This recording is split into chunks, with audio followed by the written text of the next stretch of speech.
سماج کو کھڑا ہونا ہوگا اور حکمت عملی تیار کرنی ہوگی۔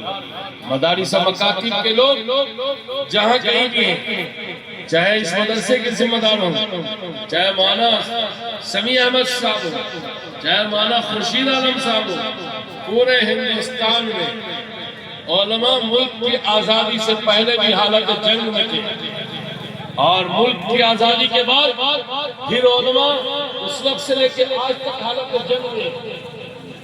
ملک کی آزادی سے پہلے علماء کی جنگ دشمن انگریزوں سے تھی، ملک کی آزادی کے لیے تھی۔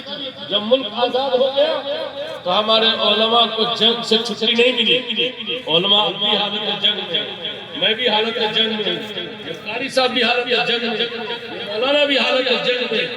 ان علماء کی، ان مدارس کی، ان مکاتب کی جنگ ملک کی جہالت سے، ملک کی ناواقفیت سے، جہالت کی ظلمت سے، جہالت کے نقصان سے۔ علماء جنگ میں ہیں، حالت جنگ میں ہیں، اور جب حالت جنگ میں لوگ ہوں تو اس کی آرمی، اس کی عوام، اس کی قوم کی ذمہ داری بنتی ہے کہ ان کمانڈروں کے پشت پناہ بنے، ان کے سپاہی بنے، تاکہ یہ جنگ جیتی جا سکے اور جہالت کو شکست دی جا سکے اور علم کا نور پھیلے اور علم سے چادری پھیلے، روشنی پھیلے۔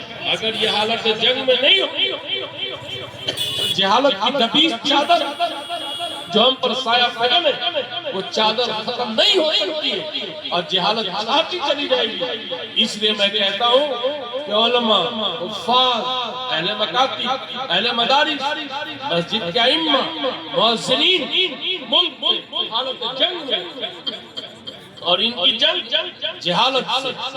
ملک کا دستور کہتا ہے، منشور کہتا ہے، پارلیمنٹ میں تجویز کہتی ہے کہ ملک میں کوئی جاہل نہ رہے۔ ہمارے علماء پارلیمنٹ میں تجویز عملی شکل دینے میں رات دن لگے ہوئے تاکہ ملک میں بسنے والا کوئی جاہل نہ رہے۔ تو اس تحریک میں ہر کسی کو حصہ لینا چاہیے، ہاتھ بتانا چاہیے، تعاون دینے کا مزاج رکھنا چاہیے اور ان کی دلجوئی کرنا چاہیے تاکہ جہالت ختم ہو۔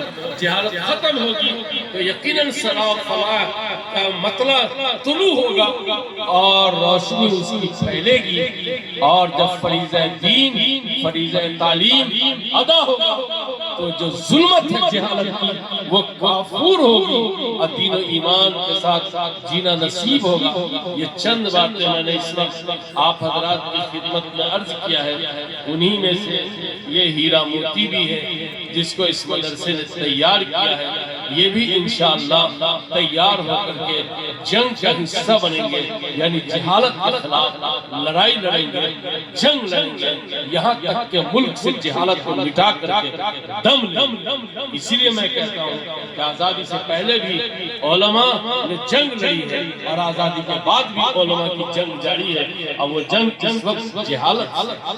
اللہ تعالیٰ اس بستی کو، ان کے علماء، ان کے مؤذنین، ان کے ائمہ، ان کے خواص جو سلیم فکر رکھتے ہیں، اس فکر کے مطابق چکنی کو اللہ چکنا بنا دے اور اعمال و اقوال کے اعتبار سے خوبصورت بنا دے۔ اسی گرد و پیش میں حضرت مولانا مستقیم صاحب رحمت اللہ علیہ کبھی ہوا کرتے تھے، جن کی سانحہ وفات سے میں ذاتی طور پر بہت صدمہ زدہ ہوا، بہت صدمہ پہنچا ہے۔ میری آنکھوں نے اس دیار میں جس ولی کو دیکھا ہے اس کا نام محمد مستقیم تھا۔ میں سمجھتا ہوں کہ یہ علاقہ جس طرح علماء، صلحاء، بزرگوں کا قدردان رہا ہے، علماء کا قدردان رہا ہے، انشاءاللہ آئندہ بھی رہے گا۔ اللہ تعالیٰ اس آبادی کو، اس خطے کو خاص رحمت کے سایہ میں رکھے۔ ربنا تقبل منا انکا انت السمیع العلیم بحرمت محمد ابو بکر وعمر وعثمان وعلی واصحابہ اجمعین وبرحمتک یا ارحم الراحمین، وآخر دعوانا الحمدللہ رب العالمین۔